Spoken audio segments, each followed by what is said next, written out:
same time. Just to check.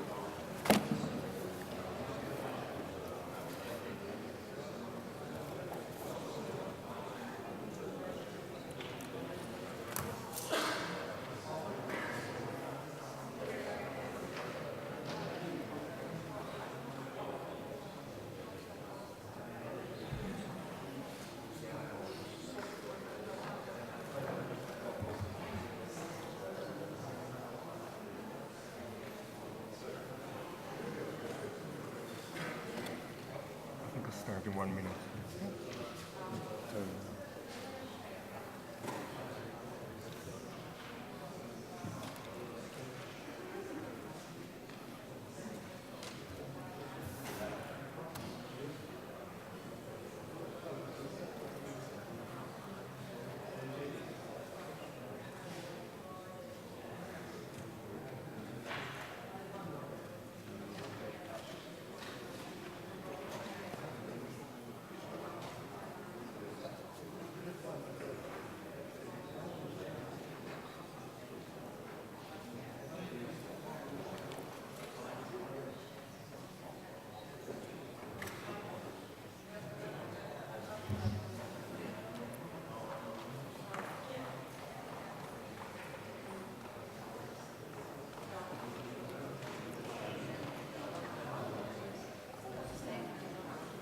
Okay, welcome everyone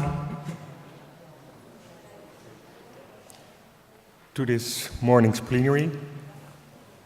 My name is Arnoud Lagendijk from the University of Nijmegen in the Netherlands.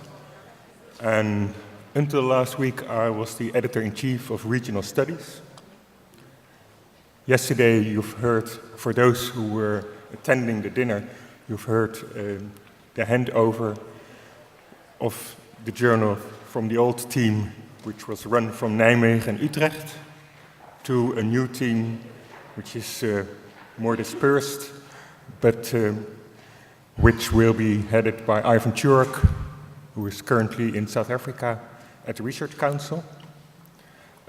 So next year it will be his job to chair this session. This session is organized by the Journal of Regional Studies in cooperation with the association. We have two speakers this morning. One is Darius Vucic, and the other one is John Tomini. And we also have a discussant, Päivi Oinas. The latter two are sitting down there to solve the problem of not having eyes at the back of their head. But they will come to the stage later on. Our first speaker will talk about the topic of integrating finance into global production networks. And then John will talk about regions and the institutional turn. We'll have the two introductions, one after the other. Then we have the discussant responding to both presentations. And then we have, I think, a good half hour or more for a discussion. I should also say that after the discussion, before we go to coffee, some important announcements will be made by Marco, especially about, I think, the arrangements for tonight. So please wait before you go until Marco has informed us about today's logistics. Okay. I would like to hand over then to Darius. He's director of the undergraduate studies at the School of Geography and the Environment in Oxford University, and he's also fellow of the St. Peter's College in Oxford. He focuses on economic geography, corporate governance, and finance. He's contributed to a number of important publications and books. The latter include The Global Stock Market, which was published in 2011. And together with Gordon Clark, he co-authored The Geography of Finance, which was published in 2007. He's published in leading journals, especially on the topic of finance, but he's also a well-known contributor to the media, including the Financial Times, the Sunday Times, Financial News. He's running a number of projects at the moment, and he's also leading a Regional Studies Association research network on geographies of finance and post-socialist transformation. Okay, and now we look forward to his paper titled Integrating Finance into Global Production Networks. Darius, the floor is yours. Good morning. Thank you for your kind introduction, Arno. Regional Studies Association and the journal have a special place in my memory. When I was an undergraduate student at Jagielloński University in Krakow, the Regional Studies Journal was one of very few English language journals in the broad field of geography. I still remember its tempting, glossy red cover on the shelf of my university library. This was a window to state-of-the-art research for me around 20 years ago. And then, about a decade ago, I published one of my first papers in the Regional Studies Journal. So today's occasion means a lot to me, and thank you for the invitation. I was asked to talk about finance and regional development, which led to the question, what concept of regional development, what approach to regional development do I choose? Okay? And because in regional studies we often run the risk of underestimating extra-regional, external forces of regional development, I decided to focus on the global production network approach as an approach to regional development which puts regional development in a truly global context. Okay? Fortunately, around the same time, last year, I was also a visiting fellow at the National University of Singapore, where the Manchester school that the Global Production Network is associated with partly moved. So I had the pleasure to work with Neil Coe, Henry Young, and this a particular paper which embarks on the project of integrating finance into global production networks is the result of my collaboration with Neil Coe, one of the founders of the Global Production Network approach, and Karen Lai, one of the leading young financial geographers. So our objective here is to present a kind of a preliminary investigation into how you could integrate finance into global production networks. Yeah? And we think that doing that, you don't only extend and enrich the concept of global production network and understanding its impact on regional development, but you also enable it methodologically. Okay? So extending it doesn't overstretch it.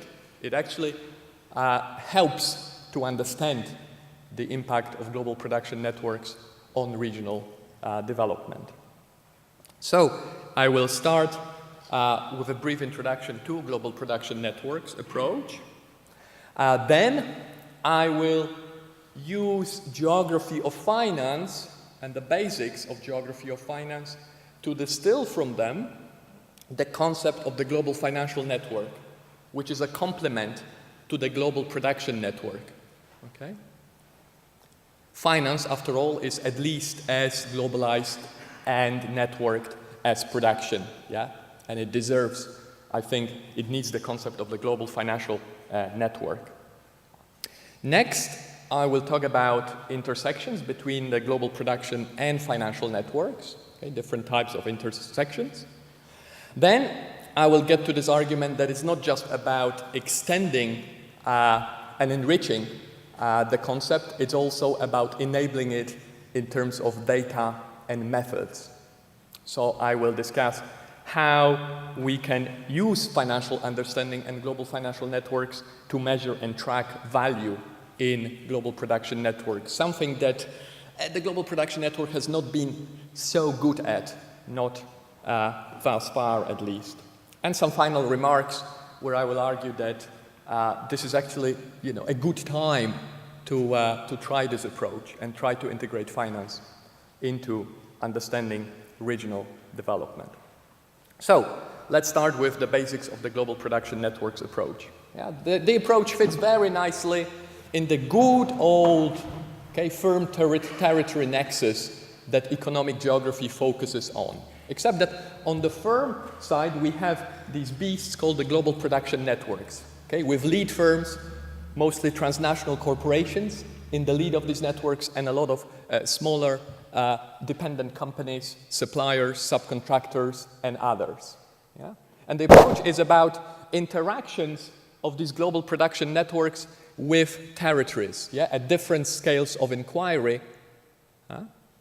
Obviously, these interactions are intermediated through all kinds of institutions, yeah, agents of regions in the form of local, national governments, supranational governments, all kinds of international agreements like WTO, but also laws, regulations, and informal rules and best practices, yeah? All kinds of formal and informal institutions that constitute this institutionally mediated interface between global production networks and territories. Okay? Regional development in this approach is seen as the result of strategic coupling between global production networks and regions, yeah? Understood again at different scales. Okay? So regions have to plug themselves into global production networks and vice versa. Okay? They have to offer regional assets so that global production networks can realize value through this coupling. Then enhancement of value can happen through the upgrading of regional assets. But ultimately, the success or failure of regions in terms of regional development depends on their ability to capture value from these interactions, from global production networks. Yeah? And you capture value through investment into human capital, upgrading of skills, upgrading of infrastructure, all kinds of corporate spin-offs and spillovers into the region, okay? As well as taxation. Okay? So there are a lot of bargaining relationships here, not just of competitive nature, also collaborative and other types of interactions between global production networks and regions, but also between global production networks themselves, okay, competing with each other, as well as territories competing with each other. Okay? If successful, regional development can lead to recoupling, so renewed rounds of investment into regions by global production networks. Okay? But regions cannot count on being kind of plugged into the same networks forever. Okay?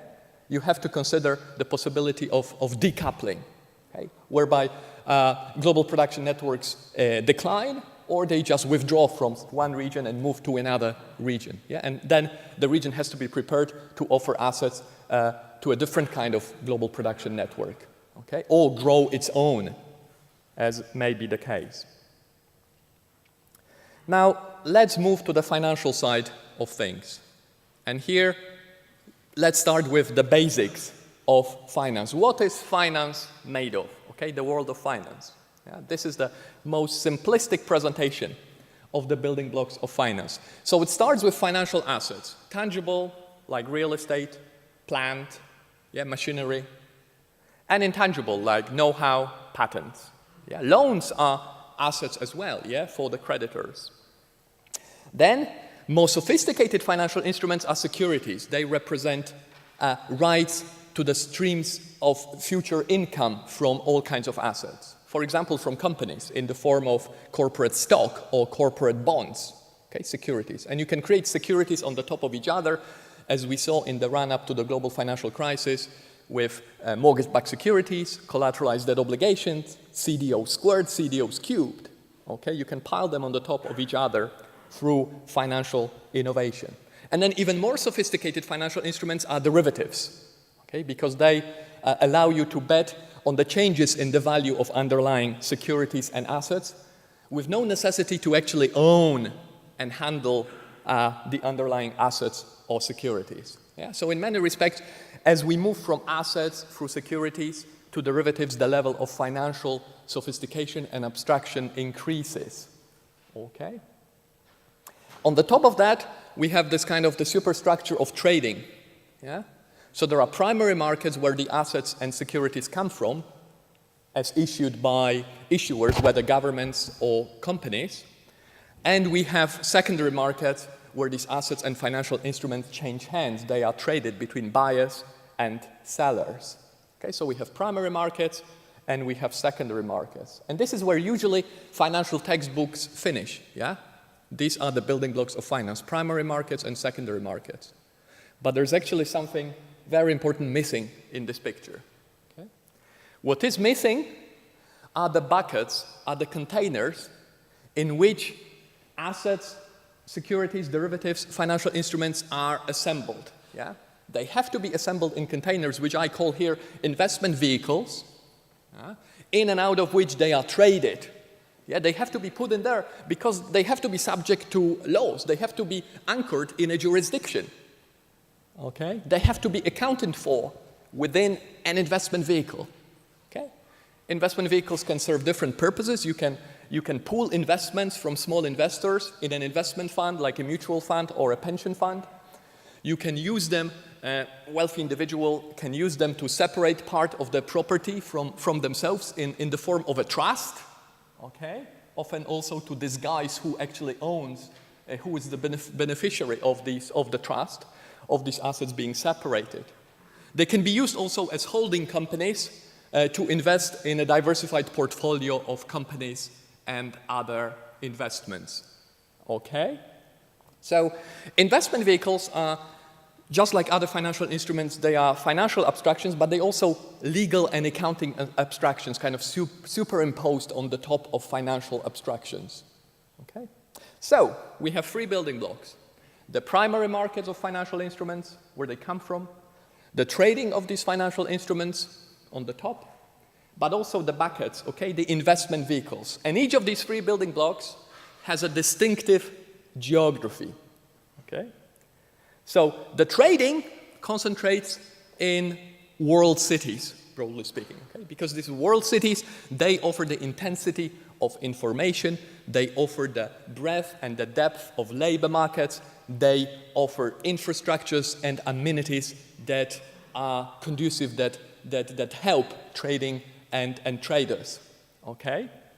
Now, financial instruments, especially simple assets, but also securities, they originate from all over the world. Wherever there is production, wherever there are firms, wherever there is wealth. Okay? You have to look for them all over the world.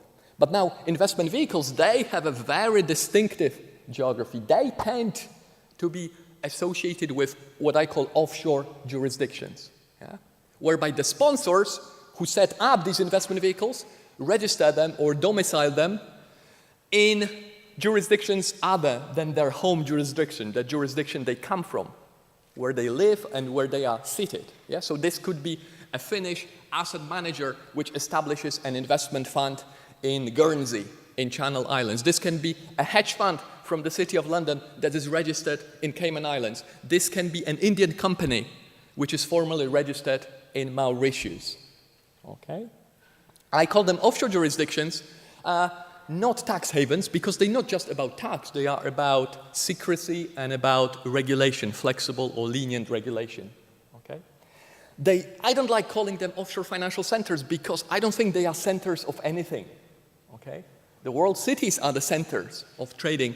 Offshore jurisdictions, it's all about the jurisdiction, it's all about the sovereignty being used, okay, to shape taxation, to shape regulation and induce these investment vehicles from sponsors. Okay, so that's why I use the term offshore jurisdictions. Okay? They're not necessarily sovereign, independent countries. Okay? They can be parts of countries, can be referred to as offshore jurisdictions. So, for example, the state of Delaware in the U.S. could be seen as an offshore jurisdiction within the U.S. Okay? This is where a majority of publicly traded U.S. companies are incorporated. Hong Kong is an offshore jurisdiction within China. Okay? Now, depending on the definition, as far as countries are concerned, you could think of between 30 to 60 offshore jurisdictions, countries being offshore jurisdictions. Okay? But again, there is something missing in the picture, because the question is, who connects these three building blocks of the geography of finance? And the connectors are the advanced business services, with financial, legal, and accounting services in the lead. Okay? They connect world cities with the rest of the world through their extensive branch networks, simply speaking. Okay? They are some of the most quintessential global companies. Yeah? And they also, by rendering offshore services of the financial, legal, accounting nature, they connect world cities and offshore jurisdictions with the rest of the world. Okay? Okay. And here we get to the idea of what I call the global financial network. It's about sets of interactions among world cities, offshore jurisdictions, and advanced business services, with advanced business services playing a especially important part in the global financial network, connecting world cities with offshore jurisdictions and with the rest of the world. Okay? Now, how do we put global production and financial networks together? I think they fit nicely. Okay? They still fit the firm territory nexus. So on the firm side, we add advanced business services as key intermediaries between territories and global production networks. Okay? There are few things that activities that global production networks undertake on their own without using advanced business services and intermediaries in their interactions with territories. And likewise, territories use marketing and other business services in order to attract global production networks and maintain their relationships with them. On the territorial side, I distinguish between world cities and offshore jurisdictions as kind of special forms of territorial units. Okay? And I think they have to be distinguished from other territories and regions, okay? Because they play a special part in the global financial network. Yeah? And their interests may actually not be so compatible, and they may clash with the interests of other regions and territories. Okay? It can happen through by offshore jurisdictions draining other regions from financial capital, or world cities draining them from human capital, which was one of the issues explored at the plenary session yesterday morning about the development of capitals versus development and capitals and capital regions versus the development of the rest of the country and other regions. Okay? So that's the global production and financial network put together. What are the intersections now between the two, okay, in more detail? Well, first of all, obviously, global production networks, they need funding.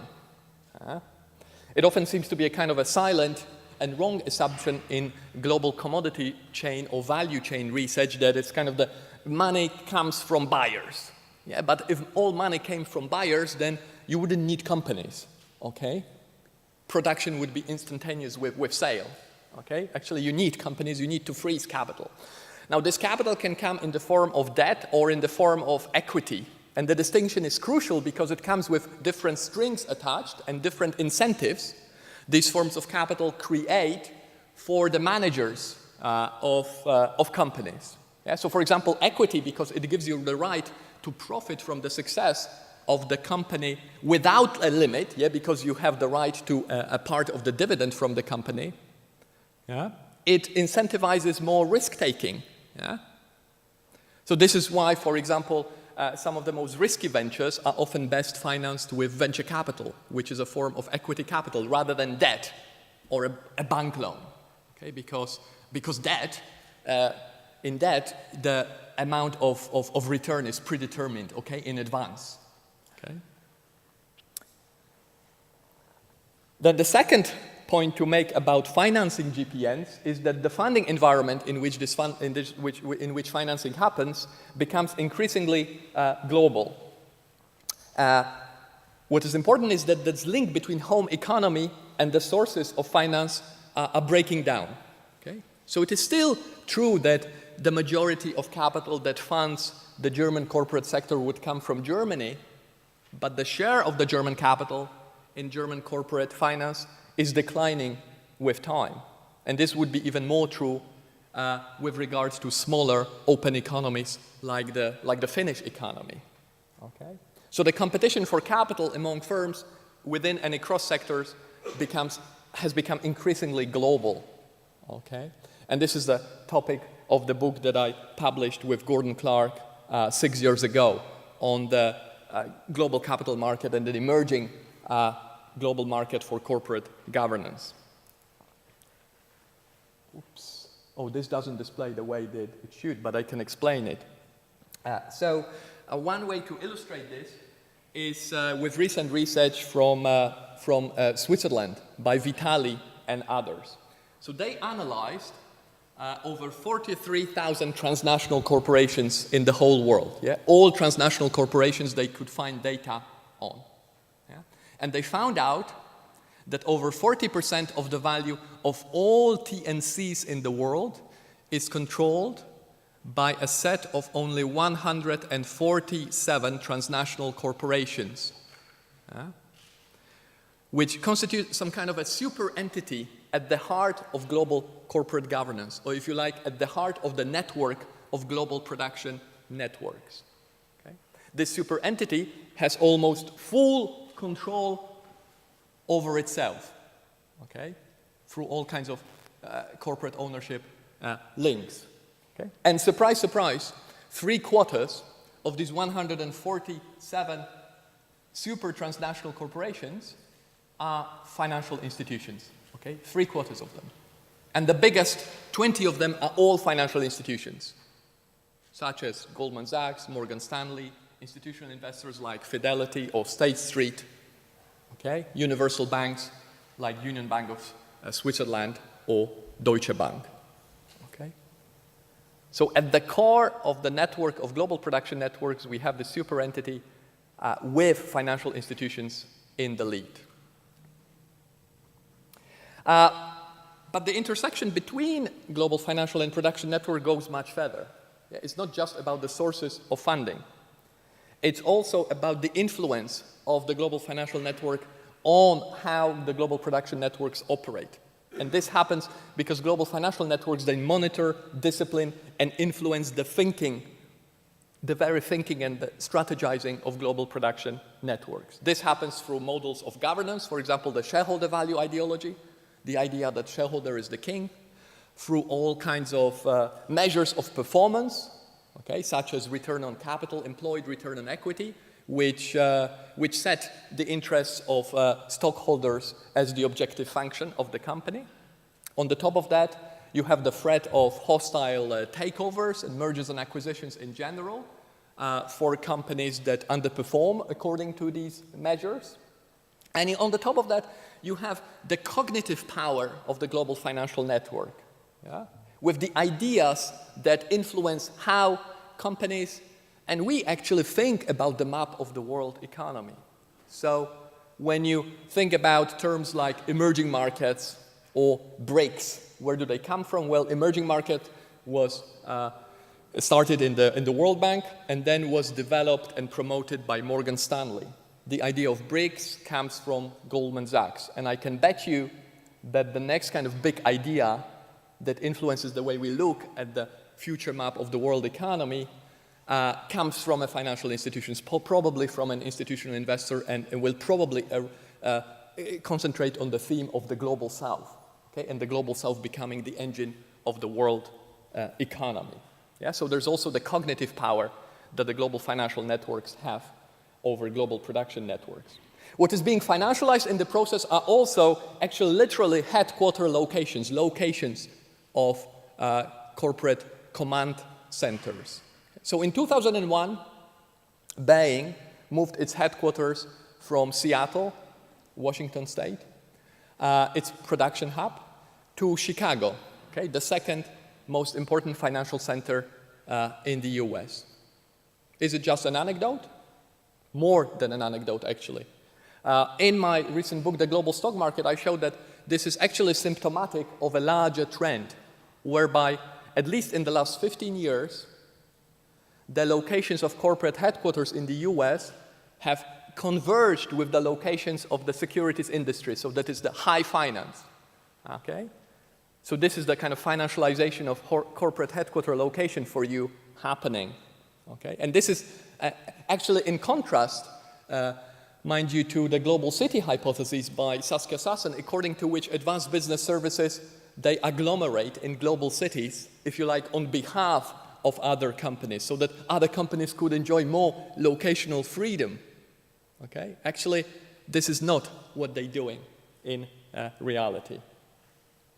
What is being financialized is also foreign direct investment as a lifeblood of global production networks. Yeah? A lot of people in this room, I think, must be studying foreign direct investment. So this graph shows the FDI stocks around the world. Okay, the size of the circle illustrates the value of FDI stock, and the arrows stand for bilateral FDI positions. And as you can see, the Netherlands has FDI stock bigger than Germany's and France's combined. Okay, Luxembourg comes fourth. Yeah? Depending on how you define offshore jurisdictions, they account for between 30 and 50% of the global stock of foreign direct investment. And now tell me if you can understand FDI without understanding the global financial network, because I don't think you can. There is interesting research emerging on the regional development outcomes of financializing global production networks. So for example, in the US, research shows that offshoring by US firms is associated with higher share of corporate profit and total value added. However, these profits are used mostly for dividends and share buybacks, so they go, to stockholders rather than being invested in productive assets. Yeah? And a similar result from Beau and Durand from research on retailers from Europe and US, showing that these companies experience stagnation in the North American and European markets, but they still managed to generate increasing return on equity. Yeah? So fantastic financial performance despite stagnation in domestic markets. And how? Not surprisingly, through, again, offshoring, foreign expansion, but also deterioration of the position of suppliers and workers in the global production networks. Okay? So here we have a part of the answer to this puzzle of why the US economy, with all the successful corporations enjoying increasing profits over the last 40 years, okay, increasing returns on equity, at the same time did not generate any improvement in the living standards of salaries of an average American. Yeah? The average salary in the US outside of the advanced business services sector has not improved by even 1% since 1978. What these studies also hint at is some kind of coevolution between globalization and financialization, and how one complements the other. Now, we shouldn't be surprised, perhaps it's nothing new, because if we go to 17th century Netherlands and look at the Dutch East India Company, one of the first transnational corporations, if you like, shortly after it was chartered, the Dutch East India Company was listed and traded on the Amsterdam Stock Exchange, the oldest stock exchange in the world, and within 20 years it had over 1,000 shareholders, okay, from all over the United Provinces and also from outside, including Germany and France. Okay, so this gave Dutch East India Company a much broader, deeper, more diversified base of shareholders and helped the company to globalize, to develop. So here we have 400 years ago an example of a kind of a nascent, fledgling global production network co-evolving with kind of a nascent, small global financial network.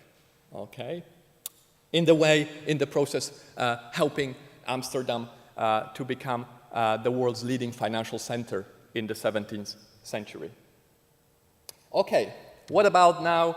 How do we measure and track value in GPNs? What do we do to make this concept work in terms of data and methods? Here, my first point is we should make better use of corporate accounting, however boring a source of information it may seem. So on the side of financing GPNs, there's still a lot of information to be gained from financial statements of companies, on the sources of funding of companies. More detail can be found in annual reports and also prospectuses. Yeah, whenever a company raises new capital, they have to issue a prospectus with a lot of detail about what the money is going to be spent on and where it's going to come from. And this information is collated in corporate financial databases. On the side of financialization, there are a lot of well-established ratios or proxies that help us measure the level of financialization of companies or global production networks. Okay? So we have ratios such as financial to total income, dividends and stock buybacks to net profits, or net profits to wages and salaries, which help assess the distribution of value within a company. Okay? And we can relate these measures to other aspects of corporate behavior, their geographical expansion, origins, and so on and so forth. On the more macroeconomic side, there is a way to do more accounting as well, macro accounting. And here I draw your attention to flow of funds or stock flow consistent models, which come from post-Keynesian economics. Okay? So what they do, you divide regional economies into sectors, corporate, households, government, finance, insurance, and real estate.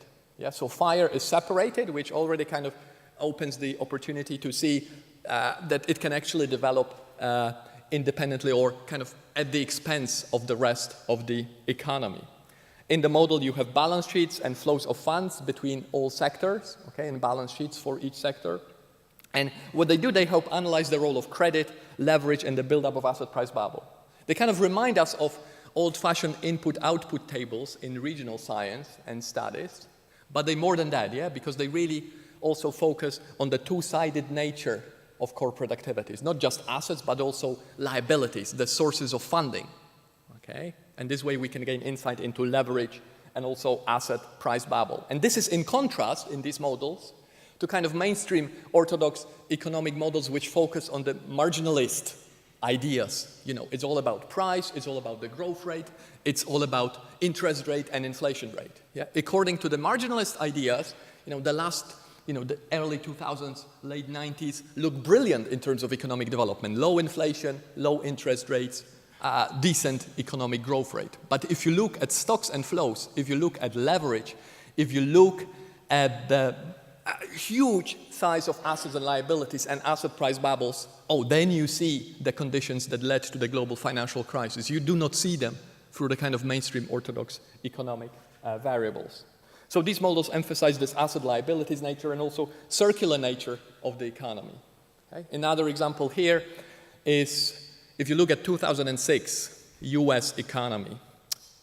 US banks, not all financial institutions, just banks, in 2006 recorded approximately $250 billion of net profits just from the US. Okay? So this translates, if divided by about 100 million US households, into $200 of net profits from each US family into US banks in one single year. Yeah? Now the money has to come from somewhere, yeah? And this is what these models actually remind us of.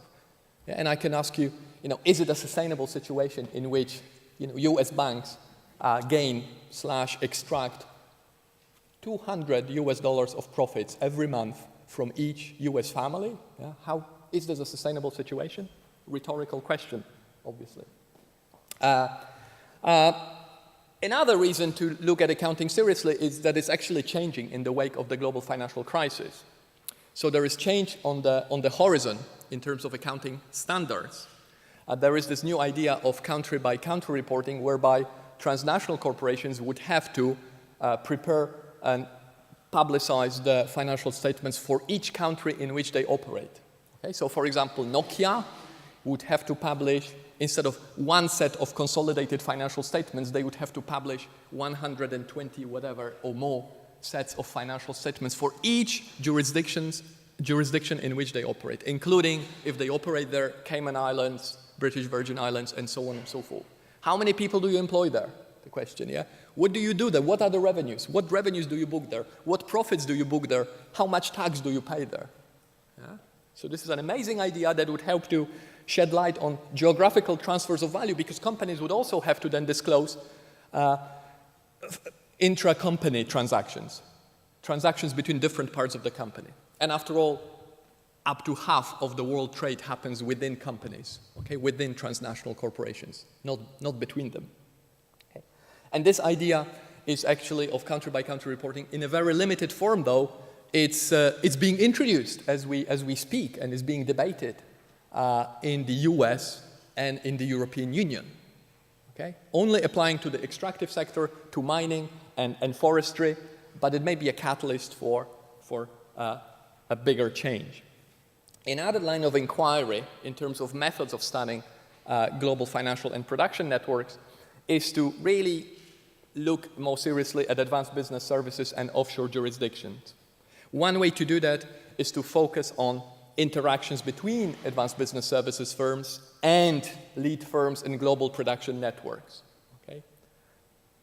All kinds of incentives involved in these transactions. Okay? Fees, okay? How they are structured. Obviously, it's a very tricky thing because, well, global production networks are global networks. The lead firms in those are mostly international or even global companies. And ABS firms are some of the most, quintessentially global companies. So we're studying networks interacting with networks, yeah? And it's difficult to pin down where these interactions actually happen and what impacts and what footprint they have on particular places. Another line of inquiry, which is paramount, is the role of advanced business services as intermediaries between offshore jurisdictions and global production networks. And perhaps here, the main method is not necessarily just going to the Caribbean or other small islands acting as offshore jurisdictions, but actually studying advanced business services as intermediaries in these transactions in world cities, like the City of London, which is the central conductor in the orchestra of offshore jurisdictions. If you think that these topics are important and kind of really are mostly about just the global north and advanced economies, you're wrong, okay? So if you look at China and the largest mobile phone company in the world, China Mobile, which has more than 700 million subscribers, which is more than twice the number of subscribers of Vodafone. Okay, China Mobile is state-controlled company, yeah, but it's listed on the Hong Kong Stock Exchange, it's listed on the New York Stock Exchange. And if you actually read and try to find out about the roots of the company, the China Mobile Corporation as a national company was assembled from local and regional Chinese post and telecommunications agencies through collaboration between the Chinese government and Goldman Sachs, Linklaters, the leading law firm from London, Sullivan and Cromwell, the leading law firm from New York, and KPMG. Okay? It even led some commentators to state that a modern corporate China is as much as a creation of Goldman Sachs and Linklaters of the world as, the Cultural Revolution was the creation of Mao Zedong. Okay? But that's an exaggeration. But what is definitely true is that Chinese corporate sector is deeply involved in the global financial network. Also, if you look at the organizational structure of China Mobile, it's full of entities registered in British Virgin Islands.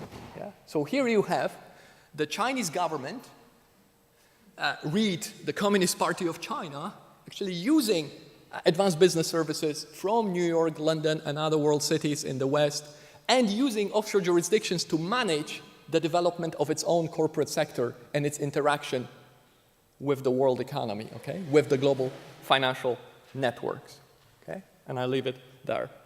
So to conclude, okay, what I'm suggesting is we should really look seriously at the idea of integrating finance into global production networks, okay? It extends the concept, it enriches it, but I would argue it doesn't overstretch it, okay? It actually makes it easier to understand the geographical transfers of value and the distribution of value in global production networks. What this approach or this integration requires is a dialogue between financial geographers, economic geographers, and regional scientists involving this audience. So it's an approach that would focus on the creation, enhancement, and capture of value in and across space. And actually, as we move from value creation to value capture, finance, law, and accounting become only more prominent and important. Yeah, because value capture is really about, taxation is about reinvestment.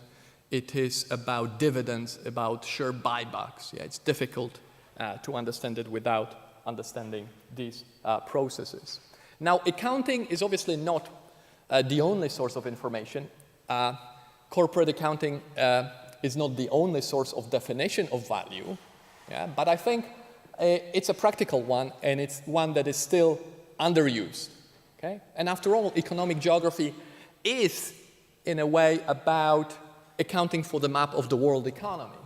Yeah? And I think we should use more accounting and accounting data to understand this map. The time, I think, is ripe, because the global financial crisis has highlighted the calls for improved corporate transparency, including the idea of country-by-country reporting. It has also underlined the value of macroeconomic models that focus on stocks and flows, and not just the marginalist ideas of rates, okay? Interest, growth rate, inflation rate, okay?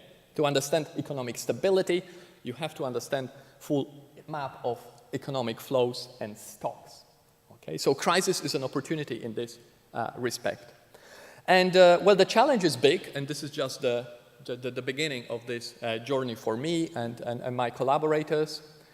We are organizing a series of sessions at the RGS IBG conference in London in August on integrating finance into global production networks. The challenge is huge, but I think what is at stake is big as well, because it's about understanding two of the most important economic phenomena of the last 40 years, which is globalization and financialization, but understanding both at the same time. Thank you.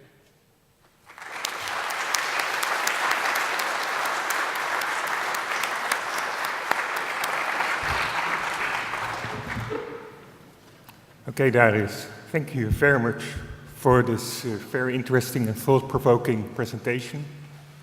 For somebody trained in what you would say conventional economic geography, going into the world of finance is actually like discovering a new world and realizing that this new world is not just shaped by our conventional world of industrial production and markets, but it's actually shaping it. It's not indeed, as you said, that finance is following production, which is based on buyers, but now we see how the world of production, as we know it as economic geographers, is in many respects being shaped by a world which is extremely powerful and very important to understand also in light of the current social and economic conditions. We've also seen how important institutions are. You've mentioned the word jurisdictions very often, which is very important in light of the way we often think about globalization as eroding the power of jurisdictions. But here we've seen how important they are through finance in shaping the world economy.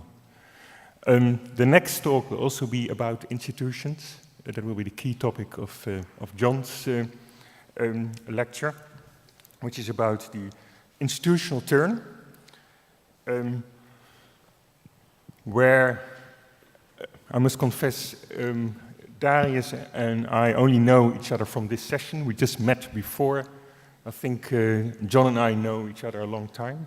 29 years ago we met, I think in spring in Newcastle. I just reminded myself of, while John was working at CURTS, Center for Urban and Regional Development in Newcastle. He's recently moved to London. He's now professor at the University College in London, but he also is affiliated to Melbourne University in Australia. I think you're still spending months in Australia each year. He has published, a long list of publications, including local and regional development in 2006, and contributing to the Handbook of Local and Regional Development, which was published 2 years ago by Routledge, together with Andy Pike and Andres Rodriguez-Pose, and many other achievements, which I will not list at this moment, because we're going to listen to Regions and the Institutional Turn by John Tomedy. Okay, thank you very much, Arnaud, and thank you to the Regional Studies Association for the invitation to be here and speak today. Thank you for Marco in particular, for the specific request to talk to you today. I was asked by Marco, I think, initially to address the question of local and regional governance and developments in local and regional governance. This is a very topical discussion. There is certainly more and more discussion among policymakers about the importance of local and regional governance for local and regional development. There's a very strong European dimension to this discussion, which is linked to current debates about smart specialisation, and the idea that a European regional policy based on smart specialisation requires strong local and regional institutions and strong local and regional governance in order to be effective. So the notion of reviewing, if you like, trends in local and regional governance is highly policy relevant. And in that sense, I think it does make a good topic for a plenary discussion at the Regional Studies Association, in the sense that it brings together both academic and policy debates. Well, thinking about the question that I was asked to address, inevitably, I decided that I wanted to make the topic slightly more complicated than just trends in local and regional governance. And I became more and more convinced of the idea of examining the wider context within which this debate about local and regional governance is developing in the European context and beyond. And so what I propose to talk about today, this morning, is this question of the role of institutions in local and regional development, what I will come on to describe as the institutional turn, for reasons which I hope will become clear. But I'm interested particularly here in political institutions. I'm interested in the role of government in processes of local and regional development. I'm interested in government not as a sector of the economy, not as something which accounts for a share of GDP, but instead government as a repository of authority, as a mode of representation of social interests, and government as a place in which political values are produced. So I'm interested then in the relationship between government and local and regional development. Is there a relationship? And if so, what is it? This immediately takes us into an interdisciplinary terrain, because once we start to investigate this question of the relationship between the role of political institutions and local and regional development, we find inevitably that we're treading in the territory of economic geography, of political science, of economics, of course, but even fields such as anthropology, where we can find contributions made to precisely this question. But at work here, or what's important, it seems to me, in all of this, is that we're dealing with a mystery. There is an assumption, which we all carry in our heads, that good government, strong government, effective government must in some way contribute to more or better local and regional development. But the nature of that relationship remains very elusive, very difficult to specify, seemingly impossible to quantify. But nevertheless, we agree that this relationship is important. But the question is, how is it important and in what ways? So we're left with a series of questions. What do we know about this relationship between government and local and regional development? What don't we know about this relationship? What do we need to find out? What gaps are there? And in addressing all of the above, where should we look for answers, theoretically? So what I want to do really is provide a brief survey of some of the key contributions which I think help us to pursue these questions which emerge from a series of cognate, sometimes overlapping, but often quite separate debates about the relationship between government and local and regional development. Let me begin with a very radical statement. I don't have a PowerPoint presentation. I've decided that this presentation doesn't really lend itself to slides. So I'm going to allow you a brief break from PowerPoint. And I hope that that turns out to be a good move. It's a bit old-fashioned in that sense, but I'm a bit of an old-fashioned chap. So forgive me for that. I should also say that the remarks that I'm about to make form the basis of a paper which is about to be published in Progress in Human Geography. So if you struggle with the absence of PowerPoint slides, you'll be able to read the paper very shortly, and I can supply anybody with a copy of it. Okay, so in this address then, I would like to discuss this relationship, or the relationship of regions, to what I'm going to describe as an institutional turn, which is taking place in social science. The role of institutions in the promotion or hindrance of regional development has attracted increasing attention from both scholars and policymakers. And I think this is worthy of our attention.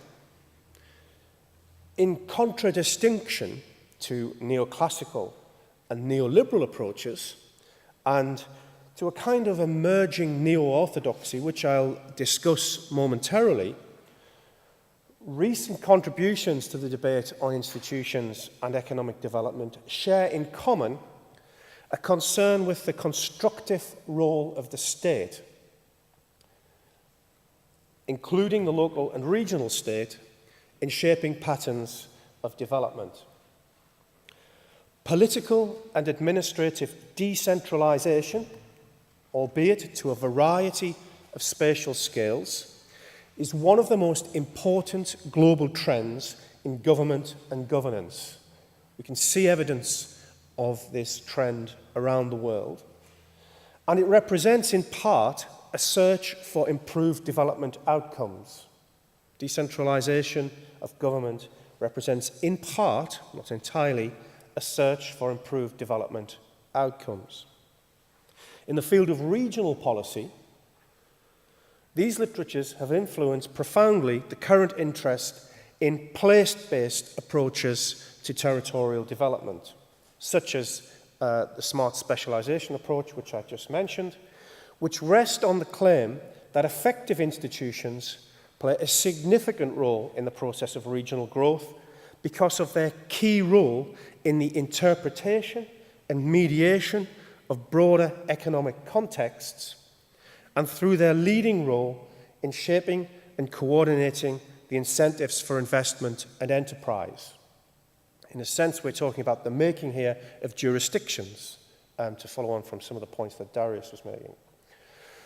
So it is the role of political institutions and the claims made for the impacts of local and regional governance in the promotion of regional development that forms the central focus of my remarks. So what I'd like to do now is spend a moment investigating what I've already referred to as a kind of neo-orthodoxy, a new orthodoxy in local and regional development studies, if you like, and which I regard as particularly important because of the influence it has on policymakers around the world, particularly in national treasuries and ministries of finance and in key international organizations. So this neo-orthodox analysis of local development, which I've referred to, is encapsulated, I think, in Edward Glaser's highly influential The Triumph of the City, which accounts for uneven development in terms of the advantages of densely developed cities or city regions that they derive from agglomeration economies, which are seen to explain both urban-rural disparities and the relative performance of different cities. Extremely influential book. On 2 occasions recently, once in the UK and once in Australia, I went into the offices of very senior civil servants concerned with questions of urban and regional development. And in both cases, this book was on their shelves. And I thought that was quite significant and interesting. So this perspective, this neo-orthodoxy, draws on a mix of urban economics and the new economic geography. And it stresses that the role of local government is highly limited in the promotion of local and regional development beyond the provision of basic guarantees of property rights and social order. Indeed, Glaser states, and I quote, "The best economic development strategy may be to attract smart people and get out of the way." Okay? End of quote. So in a sense, the role of local and regional government here is extremely minimal. Regional disparities in this model reflect the rational response of agents to market signals, indicating where the best returns on skills and capital are to be obtained. And this thinking has contributed to a policy paradigm, an extremely influential policy paradigm, that emphasizes that public policy interventions should be limited, should be spatially blind in the jargon, should focus on people, not places. And it's an approach which is reflected, for instance, in the proposals of the World Bank's World Development Report of 2009, but also appears in policy debates in many parts of the world, such as the UK and Australia, which I'm particularly familiar with. So in the UK, you'll find it expressed in the work of think tanks, such as the Policy Exchange, which are extremely influential with the current UK government. And likewise in Australia, the Grattan Institute, probably the highest profile think tank in Australia, has really adopted this approach and argued that in the Australian case, federal governments have spent too much money trying to regenerate regions, and the task of the state should be to withdraw from that activity. For Glaser, local and regional democratic institutions contain far more dangers than promise. He argues, and again I'll quote, "It's easy to idolize democracy, but effective city governments need leaders who govern with a firm hand, unencumbered by checks and balances, and free from the need to heed the wishes of every disgruntled citizen. Robust democracy, with its various entrenched constituencies, often impedes the forceful action that must be taken to substantially improve urban life." So on the one hand, we want less government, but when we do want government, we need the smack of firm government, almost a kind of authoritarian approach. And indeed, for instance, Glaser attributes the successful public health improvements and crime reductions that occurred in New York City at the turn of the 20th century to the, quote, quasi-military leadership of Colonel George E. Waring, Jr., the city's inaugural street commissioner, who adopted a kind of military approach to cleaning up the streets. Later examples of successful urban leaders, according to Glaser, include Mayor Daley in Chicago and Lee Kuan Yew in Singapore. I want to suggest, though, that these claims are based on a naive understanding of the role of government in urban and regional development. The naivety of this approach is revealed precisely in Glaser's analysis of the secession of Singapore from Malaysia, which is attributed to, and again, I quote Glaser, irreconcilable differences between the puritanical, intellectually ferocious Lee Kuan Yew and the pleasure-loving aristocratic leader of Malaysia. And it was these which led Singapore to become an independent city-state. Now, as Darius will know, having been a recent visitor in Singapore, as an account of the racial tensions, geopolitics, and ideological conflicts that contributed to the institutionalization of the Singaporean city-state, this account is, of course, hopelessly inadequate. Moreover, Singapore is hardly an exemplar of the market-driven urban development favoured by Glaser, who largely overlooks the role of the city-state's industrial policy, state intervention in housing and labour markets, which have all contributed to the extraordinary growth of Singapore. It's highly noteworthy, though, in all of this, that the sophisticated econometrics that underpin Glaser's arguments about the productivity advantages of densely developed cities are largely absent from his discussion of urban governance. And this, in effect, leaves him relying on the explanatory power of what the 19th century English historian Thomas Carlyle called the great man of history approach. This idea that when good governance emerges, it's the result of a strong individual charismatic leader. And I think that's not a very sophisticated way of understanding these processes. Some of the inadequacies of the neo-orthodoxy of local development, including its treatment of institutions, are highlighted by a recent study from the OECD entitled Promoting Growth in All Regions, which was published at the end of last year. While the power of economic concentration as a factor in economic development is incontestable, the OECD's analysis questions the extent to which economic growth is solely associated with densely developed megacities. Statistical analysis demonstrates that sources of economic growth among OECD regions are more diverse than suggested by the neo-orthodoxy, and that the potential for growth exists in a diversity of locations with human capital and innovation as key drivers or key factors in this process. So the OECD study explores why these patterns emerge, including why some regions become trapped in low-growth equilibriums. A key explanatory factor, according to this study, for poor economic performance turns out to be institutional bottlenecks, including poor mobilization of stakeholders, a lack of continuity and coherence in the implementation of policies by institutions, institutional instability, lack of a common and strategic vision, and a lack of capacity and gaps in multi-level governance frameworks. Institutional factors and effective governance are therefore deemed to be critical to economic performance. So the OECD concludes that, and again I quote, formal and informal institutions that facilitate negotiation and dialogue among key actors in order to mobilize and integrate them into the development process are vital, as are those that enhance policy continuity.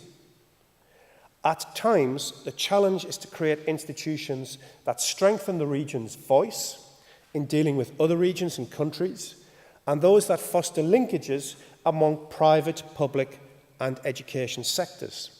So the OECD study simultaneously calls into question the overriding importance of economic growth and draws attention to the importance of local and regional institutions in the process of economic development.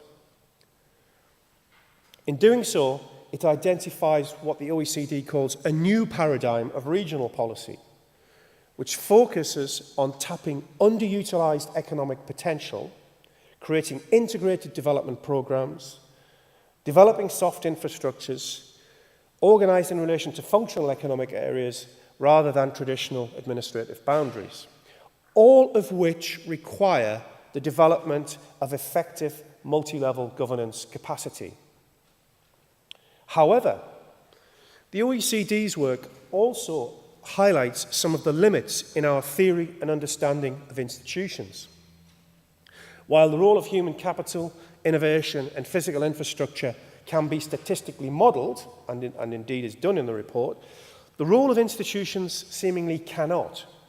So they appear in the analysis as a deus ex machina, or magic dust, which is sprinkled over the development process and is revealed only by qualitative case study research, which makes comparisons difficult, the results non-generalizable, and the policy implications extremely uncertain. Nevertheless, the OECD study is evidence of the growing policy salience of the role of institutions in local and regional development, and it's been used to justify the effectiveness of place-based development policies which have been advocated in other major recent official contributions, for instance from Fabrizio Barca for the European Commission, and also by the Obama administration in the United States. The focus on place-based regional policy in the EU prompts Sharon and colleagues from Gothenburg University to address variations in what they call the quality of government between and especially within member states of the EU. Quality of government here refers to government that is impartial, efficient and non-corrupt, and which leads to outcomes primarily seen as better economic performance. It refers not to the formal rules as such, but qualities of day-to-day functioning of governments which are examined using proxy measures of citizen satisfaction. According to these measures, within the EU, subnational differences in the quality of government are often more important than national differences. On this basis, Sharon et al. Maintain that in addition to a place effect and a people effect, a government effect may also contribute to the emergence of geographic inequalities. In the EU context, they argue, a region with a low quality of government will not be able to use cohesion funds efficiently and effectively and remain in a low growth and low quality of government equilibrium, but protected from the consequences of that by access to the structural funds. Okay, so that's the neo-orthodoxy and a suggestion of its potential weaknesses. And now I want to turn to some thoughts on the geography of regional institutions and ask how these issues have been tackled by geographers in particular. Merrick Gertler has argued recently that economic geographers have tended to ignore the role of institutions in shaping patterns of development. And as a result, he argues, quote, they are standing on the sidelines of social science, unquote. For Gertler, typically this disengagement reflects the malign influences of postmodernism and its lack of interest in structures and the influence of, again, the malign influence of actor-network theory, which ignores the role of large institutional architectures in shaping individual choices and behaviours. In fact, of course, there are a number of ways in which a concern with the role of regional institutions has been reflected in recent geographical work that theorises the economy as a socio-cultural process founded on contested norms and values to which institutions give expression and which shape the incentives for investment and enterprise. Of course, a good example is Min and Thrift's proposal that the presence of institutional thickness is an explanation of the superior performance of some economic regions. Although recent research has questioned the value of this metaphor and has instead emphasised the importance of the quality and performance of institutions rather than their density in this mode of explanation, because very similar institutional settings work in different ways in different territories. So analysis has involved the search for an elusive devolution dividend, thinking here of the work of people like Kevin Morgan and the work of myself and colleagues at Newcastle University, while the role of institutions loom large in discussions of the learning region, thinking here of the work of people like Philip Cook and others, and also the performance of development agencies as key institutional actors in the regional context. And I'm here thinking, for instance, of the recent work by Bellini and Halkier and so on, Mike Danson, others in the Regional Studies Association on this topic. Leadership is another emerging field, and it's been suggested as an ingredient in regional success. Strong leadership, perhaps not necessarily of the kind advocated by Glaser, but nevertheless it's a focus for work in this field. Regional institutions have also been analysed in terms of their contribution to economic lock-ins that account for the failure of industrial regions to adapt to economic crises and more broadly to patterns of path dependency. Significant literatures exist on each of these topics, but the role of political institutions tends to be commented on in passing rather than central to these explanations. And at the same time, Hansen et al., surveying this treatment of institutions in economic geography, have concluded that, and I quote, "In economic geography, government intervention is discussed from an instrumental point of view as a possible supporting function to enhance development and growth. Lesser considerations are put into questions about politics, democracy, and problems related to multiple levels of governance." Ansi Parsi, on the other hand, has focused on the process by which regions are formed and institutionalized politically. I think it's obviously very important to mention Ansi Parsi on this topic in a meeting in Finland. Here, the region is considered as a cultural and political construction, which takes on a territorial and symbolic shape, that is, becomes bounded, as a prelude to institution building, before regional institutions are incorporated into the wider territorial system of society. Rather than instruments responding to the exigencies of market pressures, regional institutions here give expression to identities and come to exist and take on significance only in the context of wider political and institutional settings.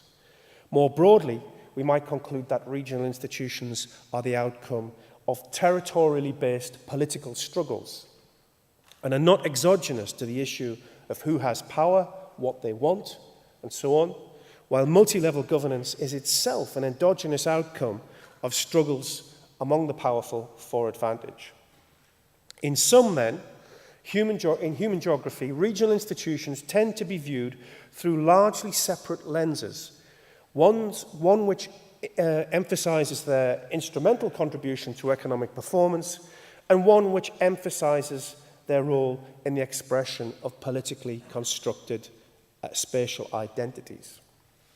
Of course, competing interpretations are present more broadly in the social science along similar lines. For instance, DiMaggio offers a typology of rational action, social constructionist, and mediated forms of institutionalism. But I'll say no more about that other than recognize that some of these debates in geography have echoes in other disciplines. More importantly is the fact that in practice, the discourse of regional institutions and regional institutional building typically mixes both identity and economy arguments and claims and motives at different times and in different places. Within the policies of international development organizations, local and regional institutions, decentralization, are frequently tied to debates about good governance, a debate which emerged as a response to perceived failures of development policies as a result of corruption, inefficiency, lack of transparency and accountability. The good governance paradigm offers what appears to be a kind of technical approach to addressing these problems, but it's an approach which overlooks what are essentially contentious political questions and the political constraints that shape economic and institutional change. However, the sense in which economic development is a technical exercise which is disturbed by an excess of politics is also a theme of the literature on regional institutions. For instance, in their study of the impacts of devolved government on regional development in Sweden, Hansen et al., who I just quoted, claim that policies, quote, and I again quote, bear signs of a compromise among political parties more than being a suitable and effective strategy for enhancing economic development in the region. Thus, politicians, often being political players and responsible for fulfilling their political promises in many sectors and for many geographical areas, might therefore be less suited for setting tough, discriminating objectives to ensure economic development than national agencies that represent professional competence. So we have this juxtaposition here of politics and professional competence, politics and technological efficiency. Similarly, in political science, the literature on varieties of capitalism emphasizes the degree to which the behavior of firms is embedded in national institutional environments that manage sectional conflicts in ways that shape social and economic trajectories. This is a very important body of literature and provides an important corrective to blandishments about globalization, which Darius was talking about, but which emphasize the notion of institutions as equilibrium solutions to problems of governance. But this can overlook how actors mobilize resources to impose or defend an institutional order, even when the outcomes of these arrangements are suboptimal, inefficient, and inequitable. The literature on regional lock-ins demonstrates this, I think, quite effectively. Institutions not only affect the size of the social pie, but also how it is distributed, and this makes institutional change politically contentious. In much of the writing about regional institutions, they are presented as mechanisms for the mitigation of collective action problems in the face of the challenge of development. But cooperation exists alongside conflict, and in this context, politics mediates the relationship between institutions and economic performance, a point which I suggest economists, economic geographers, and others often find difficult to grasp. Casting a shadow over attempts to theorize the contribution of institutions to economic development is the literature on the political economy of growth, which I want to turn to now, because it's often referenced but rarely analysed in discussions of regional institutions. In a very valuable survey of this literature entitled The Mystery of Economic Growth, Helpman identifies how differences in rates of economic growth, national differences in rates of economic growth, can be attributed to the accumulation of physical and human capital, improvements in total factor productivity, together with the effects of technological change and the way these shape trade. But after accounting for the contributions of all of these, substantial variations in the rates of national growth remain.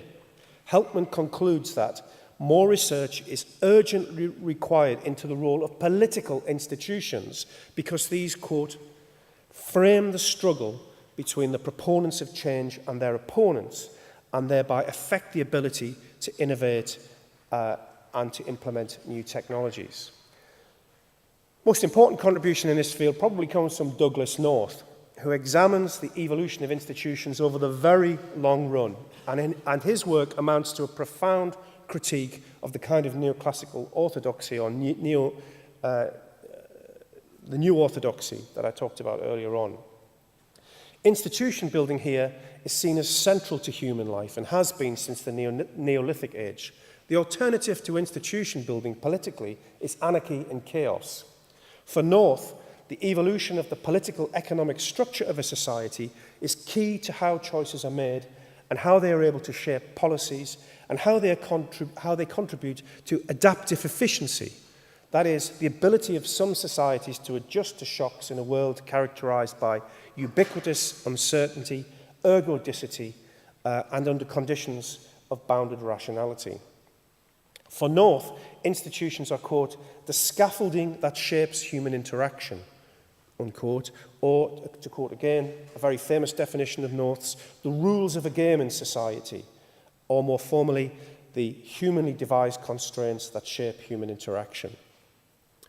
In order to understand the significance of institutions, he suggests we must divest ourselves of the rationality assumption, which is central to conventional economics, and develop a deeper understanding of cognitive processes, how human beings think about their relationships with others, and the ways these are shaped by an inherited artifactual structure.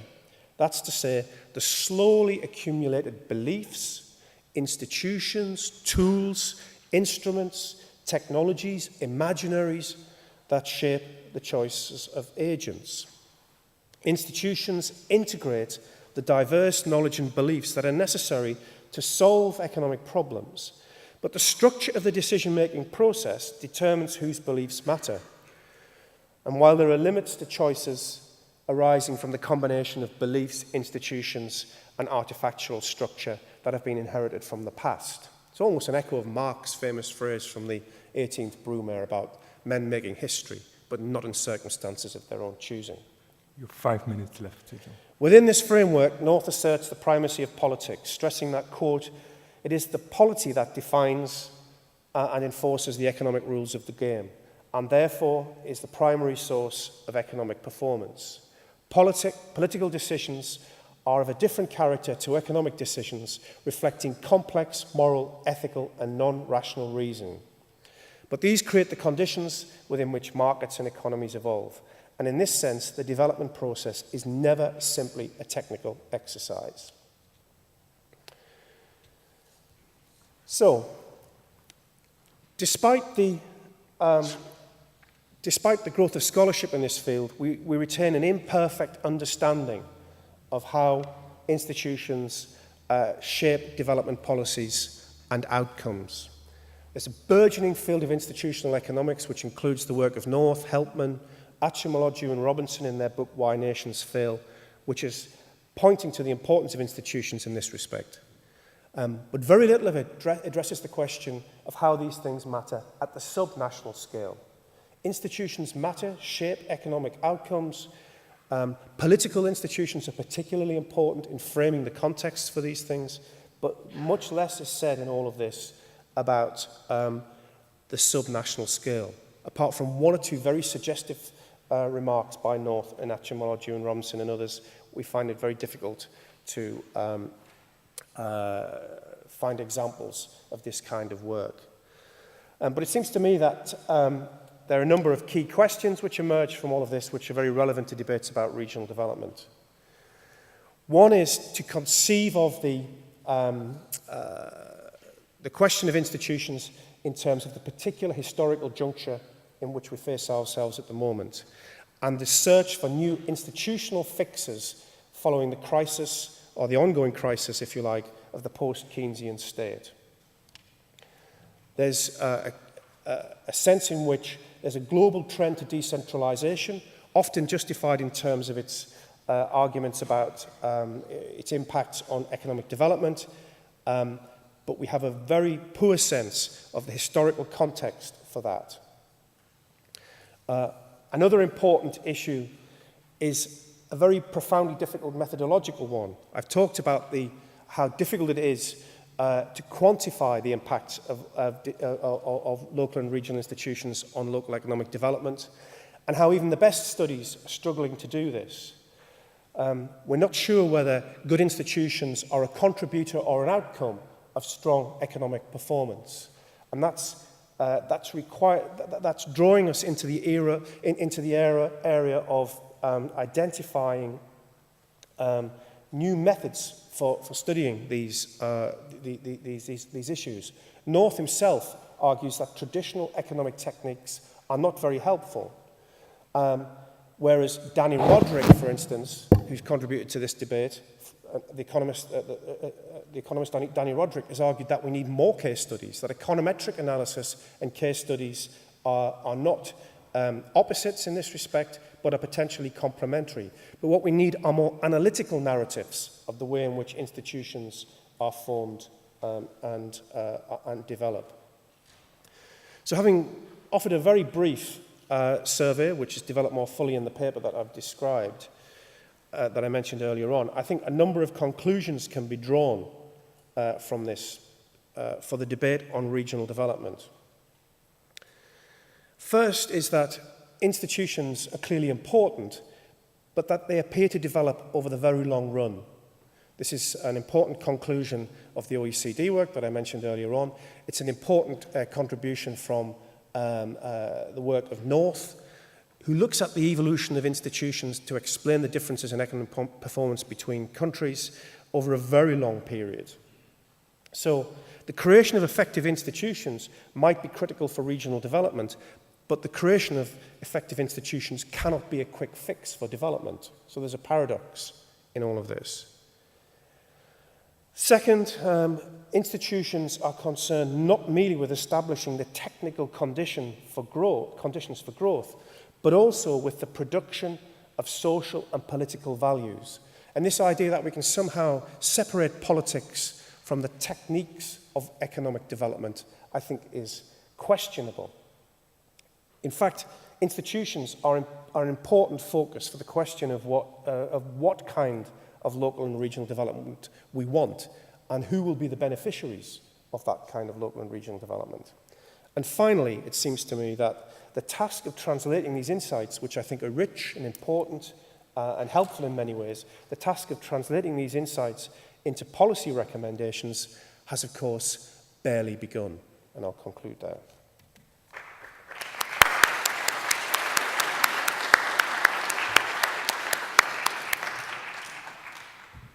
Thank you very much, John, for this very insightful review and agenda on the topic of institutions and regions.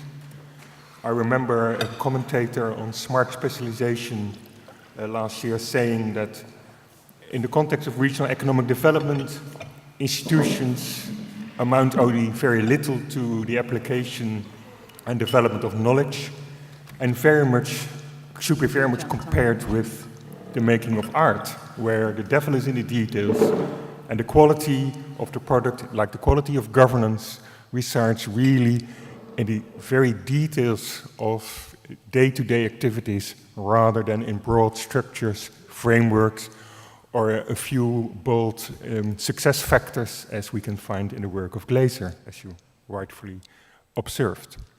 Okay, the floor is now to Päivi Oinas, who is the outgoing editor, the book review editor, and also normal editor of Regional Studies, who has now the task to produce a synthesis on these two great papers, and to leave some time for discussion.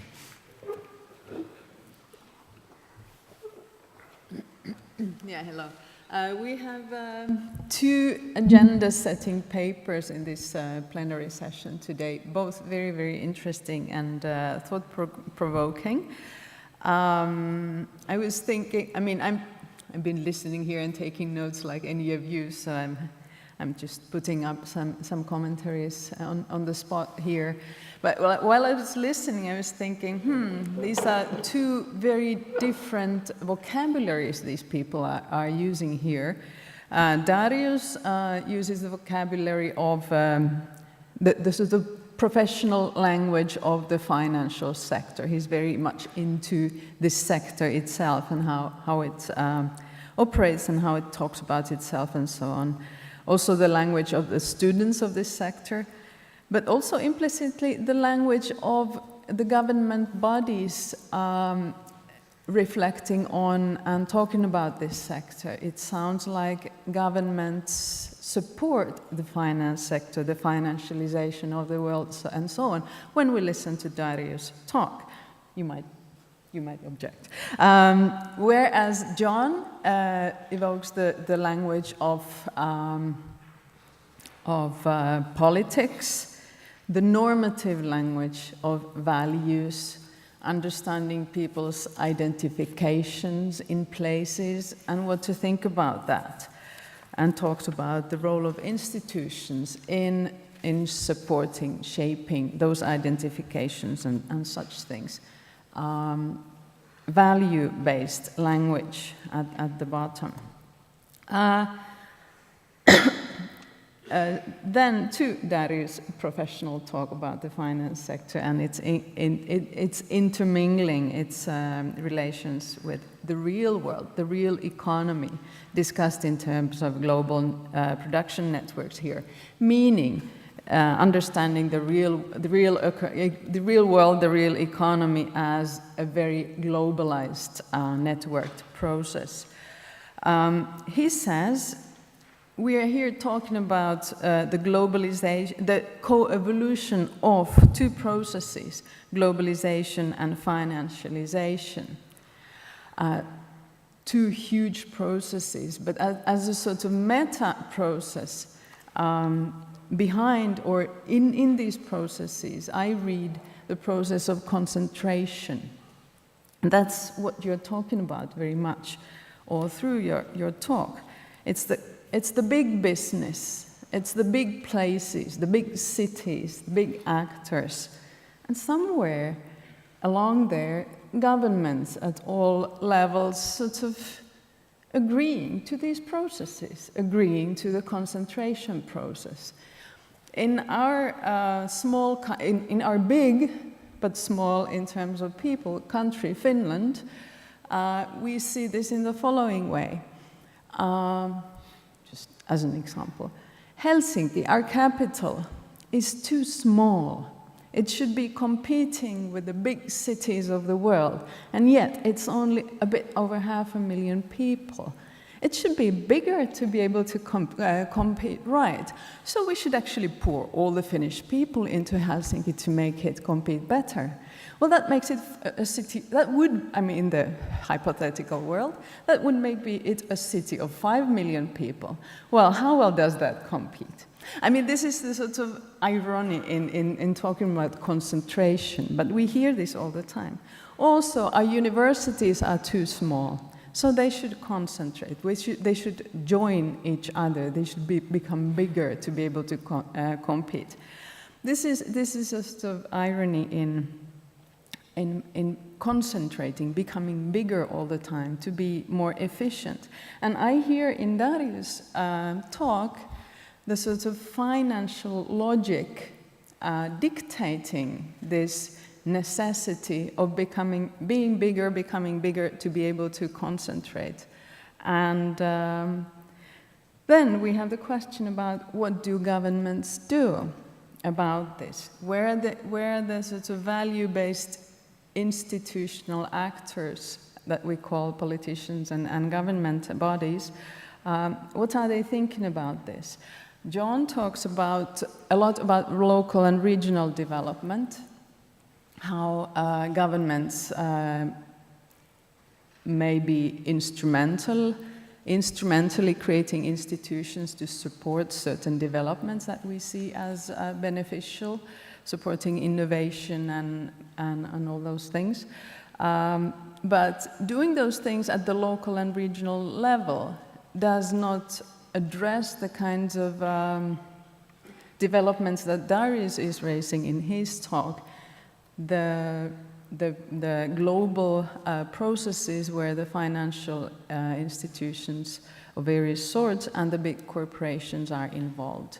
What can even those local governments that are sort of thinking of what is good for the people and for the identities of the people in our little place here, say in the north of Finland, what can those do when they face the world that is run by the financialization, as Darius called it, and the concentration tendency that we see arising from those logics?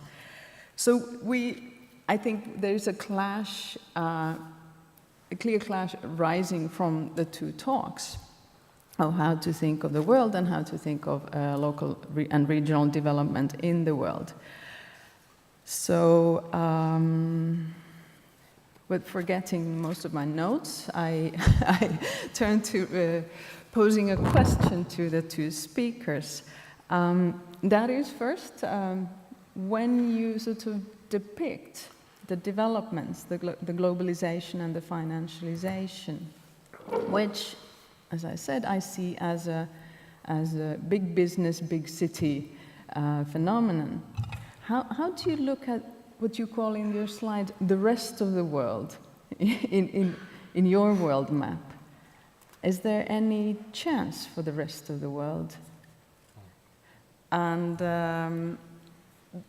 John, when you think of good governance and local and regional development and what governments can do in slowly creating institutions, changing institutions perhaps, does Darius talk about the big processes in the world economy and in global relations?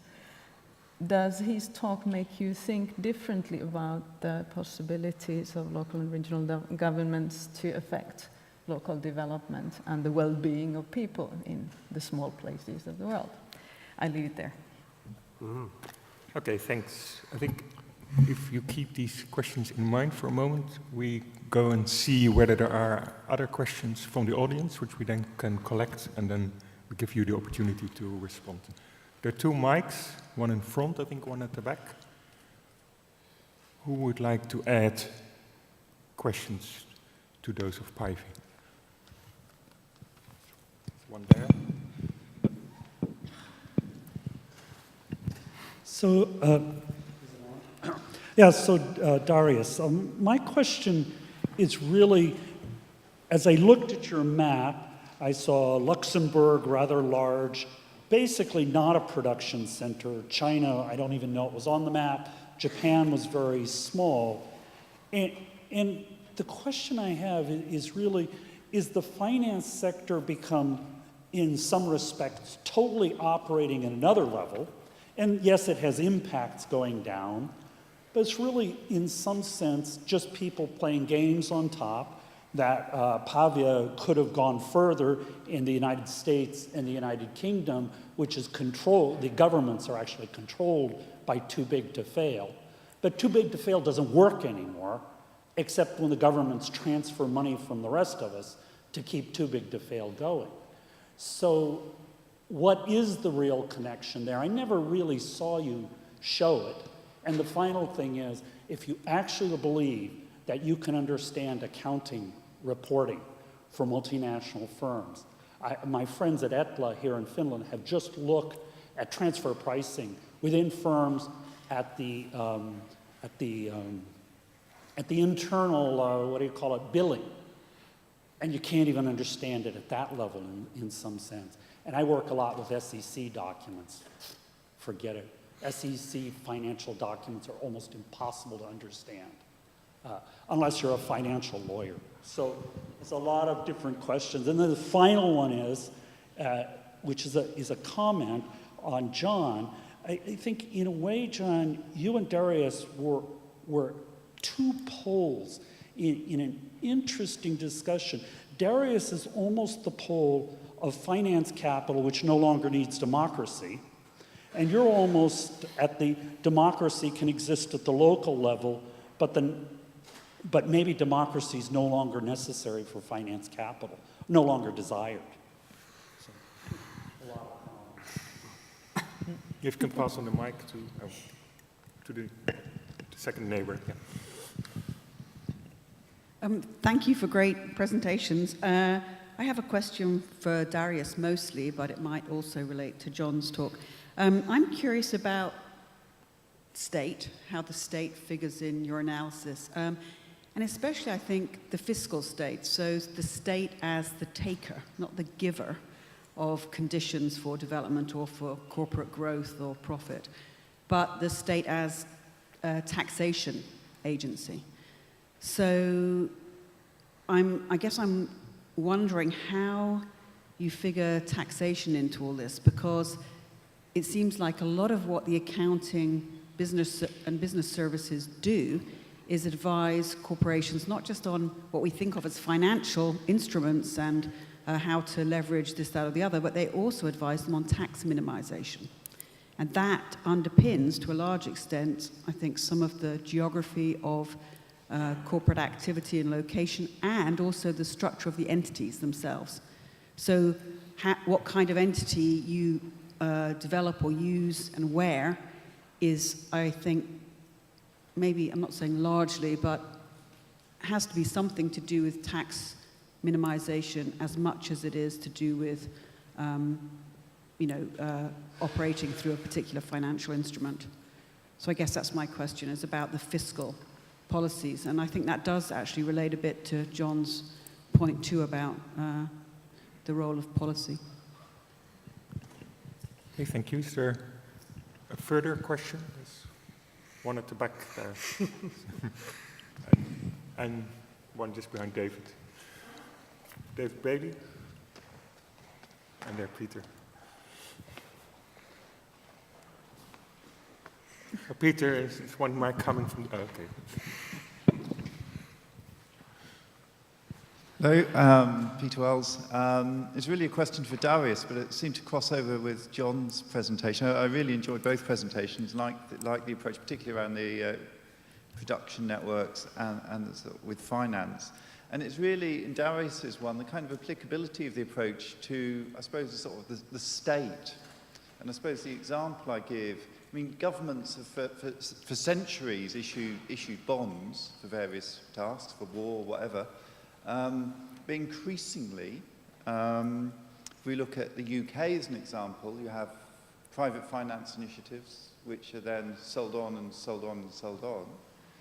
But also more recently around the kind of, I suppose, the sort of political economy of welfare where private providers increasingly provide welfare, employment services and the like, and actually raise capital on markets to secure the deals from government on the gamble that they will deliver the outcomes. And I think that's kind of an interesting approach to sort of the financialization of that what was an inherently state project, an inherently democratic project, is increasingly one which is sort of beholden to markets and the gambles which respective players may be willing to take. Thank you. Okay, one further question from David. Thank you. I enjoyed the presentations very much. It's a point for John, but it may also apply in part to the first presentation. But John, you touched on, at one point, Danny Roderick, really making the point about case studies. But there's another set of debates been taking place around industrial policy and the role of institutions in that. And in particular, parallel to debates about place-based approaches and smart specialization, the role of industrial policy in bringing together different actors to discover tacit knowledge, overcome barriers to development and explore opportunities. So there's another institutional turn, as it were, in that political science, industrial policy field as well. And that links in part to the first presentation because, where strategic coupling and recoupling is taking place and FDI has brought benefits to regional development, it's been within the scope of industrial policy to try and target and embed FDI. And you can't just assume that mobile transnationals will bring benefits to the local economy, but there's some sort of policy dimension and institutional dimension as well. Okay, thanks. Darius, could you perhaps please start? Yes, okay, this is working. So first on the language, I'm guilty as charged. When I studied accounting, the first sentence I read in the textbook was the accounting is the language of business, okay? Not finance as such, but accounting, and it stuck with me so much. I then actually worked for KPMG, so I'm infected by this type of language. But I think it is helpful for the investigation that was mentioned here to be so difficult of accounting standards, accounting reports. But then, should we use it as an excuse not to study law, finance, and accounting and its impact on regional development? No.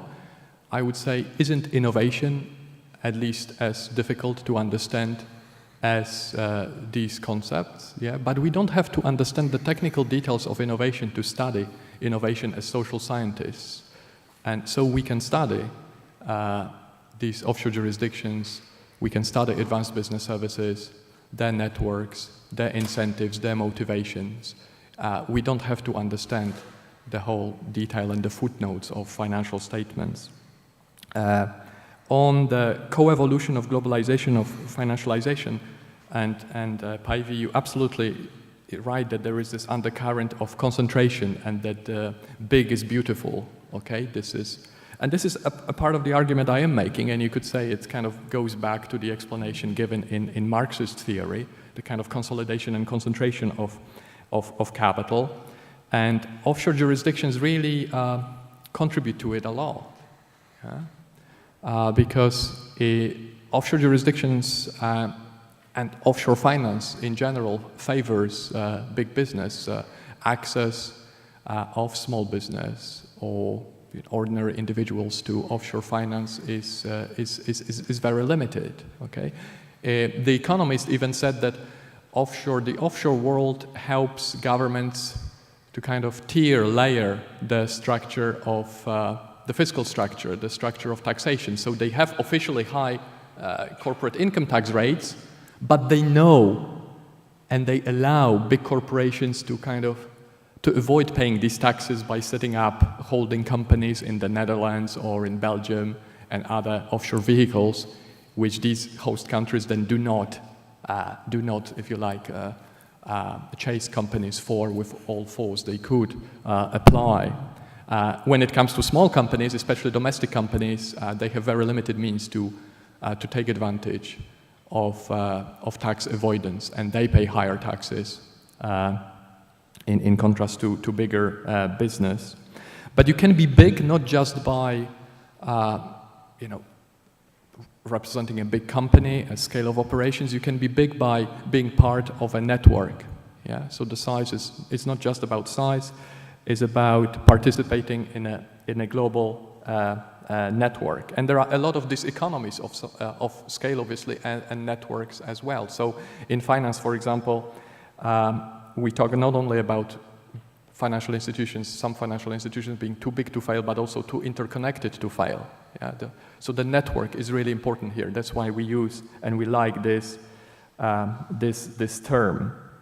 And it's not just about concentration of capital, it's also about the growing complexity of the connections in the network, which poses threats to economic stability, but is obviously offers advantages as well.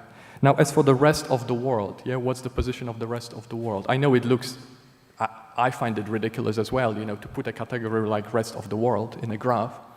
But I should stress that it's not that you an offshore jurisdiction or a world city, or you the rest of the world with little hope, with less hope for development, because offshoreness and world cityness is a matter of degree. Yeah? It's not that you are one or not. It is a matter of degree. Yeah? So Cayman Islands definitely an offshore jurisdiction, but Netherlands, partly. Okay, Belgium, less so, but still, yeah, a lot of offshore financial services happening there. But it's not just obviously about being offshore or growing world cities that these places can develop. They develop through, again, the global production network and plugging themselves into these networks. So if you like, the rest of the world on the graph are the global production networks. But I agree that the message here is normative in the sense that it is about the pressure of the global production and financial networks on smaller companies, on domestic and local companies, through taxation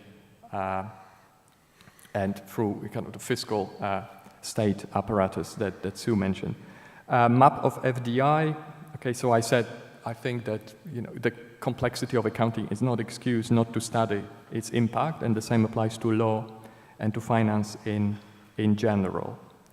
And the fiscal state, obviously, taxation is absolutely key to what I've been talking about. Okay, and it's partly the workings of the global financial network and how it influences the global production network. That is, in my view, part of the explanation of the growing spatial and social inequalities that we have seen in the last 40 years, not only in advanced economies but in emerging and developing economies as well.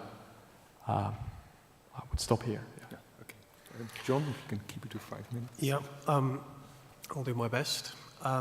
Responding first of all to David's point about industrial policy, you're quite right to point out that Roderick is one of the defenders of industrial policy against the kind of argument that the best role of government is to attract smart people and get out of the way. In the paper, although I didn't mention it in the presentation just now, in my discussion of the varieties of capitalism literature, I think I draw attention to this because I think there's two aspects to this. One is that the varieties of capitalism literature overdraws perhaps distinctions between liberal capitalism and orchestrated forms of capitalism, German versus UK type models of organising the economy, which have quite different institutional arrangements attached to them. And then there's another aspect of that literature which is about the developmental state notion. And I could have said more about that, the way in which the state played a very active role in the industrialization of countries like Taiwan, well, Japan, obviously, in the first instance, Taiwan, South Korea, and so on, managing relationships precisely between industry, state, and labor. Some interesting questions arise out of all of that. And what's interesting is around the world, governments like the South African government show great interest in this notion of the developmental state as a model for their own future development, including the propositions. Ivan Turek, for instance, has proposed the idea that within South Africa, the provincial scale should be the scale at which the developmental state is instituted. So you're right to draw attention to this large area which I glossed over in the remarks that I made. I think Pavia's point is about the sort of contrasting languages between the two papers is well made, I think, and it picks up on your point about democracy, about finance capital having escaped democracy, and it picks up on your point about the relation, the fiscal nature of the state, about the state as a means of redistribution as well as of regulation in all of this. And I think there's something really big here, because we're talking here about the relationship between the state, democracy, and development. And it's perhaps the most important political issue that certainly confronts Europe at the moment, in a context where democratic governments in many states are really playing the role of transmission mechanisms for the implementation of the requirements of global capital or world markets or bond markets or other such abstractions. And I think we have got to this point where we think of the economy as something that is a technical, that economic policy is a technical instrument rather than the outcome of political decisions. And that's true at all spatial scales. And the question of democracy in all of this is extremely important. So someone like Amartya Sen, for instance, would argue that democratic decision-making processes are the basis of, are the means by which we sort out precisely what kind of institutions we want, how those institutions will distribute the proceeds of economic growth, what kinds of economic growth a society should be characterized by. But the whole notion of democracy itself is something which is deeply contested now. When we talk about a democratic state, what are we talking about? What does it consist of? Is the United Kingdom a democratic state? And if so, is China a democratic state?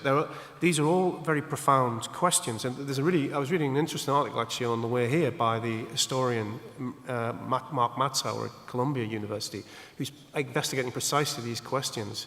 Democracy's relationship to development is complex. The developmental states that I talked about, many of them gained their biggest catch-up in terms of global living standards under authoritarian governments. There's a crisis of democracy at the heart of everything we're talking about in this conference and others. Mixed in with the problems of austerity, it becomes really difficult. The book which I think, very brief book, which has had the most influence on me in thinking about this, is by Colin Crouch, called Post-Democracy, in which he argues that the Keynesian state, which was concerned with very clearly demarcating jurisdictions, very clearly identifying how the proceeds of growth should be distributed, was a product of what he calls a democratic moment, certainly in Western Europe and the United States after the Second World War, where the power of labour was strong and capital was required to make an accommodation with it within the confines of national jurisdictions. Now, that wasn't a perfect arrangement. There was lots wrong with the Keynesian state, and one of the problems about one of the advantages of, or one of the features of the Keynesian state was the absence of strong local and regional government in many national Keynesian arrangements. Perhaps less true in a federal context like the United States. But regional governance, strong local and regional governance, in a sense, is partly a response to the inability of Keynesian states to manage urban and regional change in this respect. But what happens when capital escapes these sequestered national jurisdictions is that the ability of the citizen, the ability of social interests, organised labour and so on, to influence how the nature of development and how the proceeds of development are distributed is much diminished. And I think that is the fundamental problem that certainly in a European context politically we think about. And when we're thinking about local and regional governance, we must set that discussion in the context of this profoundly important political issue. Thank you, John, for this really great and important message. I think I'm drawing a line under the discussion. I think it's really time. And while we give Marcus the time to get to the stage and the mic. Let's give a final round of applause for our presenters and discussants. And thank you for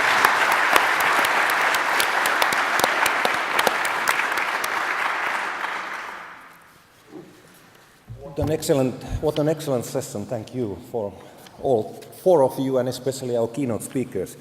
I don't take much of your time. I'm just here to remind you that we have been invited to the old City Hall of Tampere, to a reception organized by City of Tampere. And if you are not interested in receptions, I know that there are people who don't like to stand there and have a glass of wine.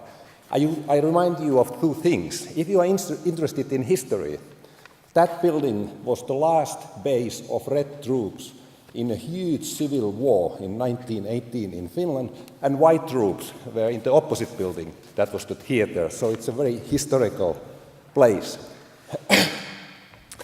If you are interested in arts, there are a lot of famous paintings from the 19th century, early 20th century, and some of you may recognize names like Albert Edelfelt, Akseli Kallen-Kallela, Helen Serfbeck, Eero Jäänefelt, who are the most famous painters of Finland. If you like arts, come to see it.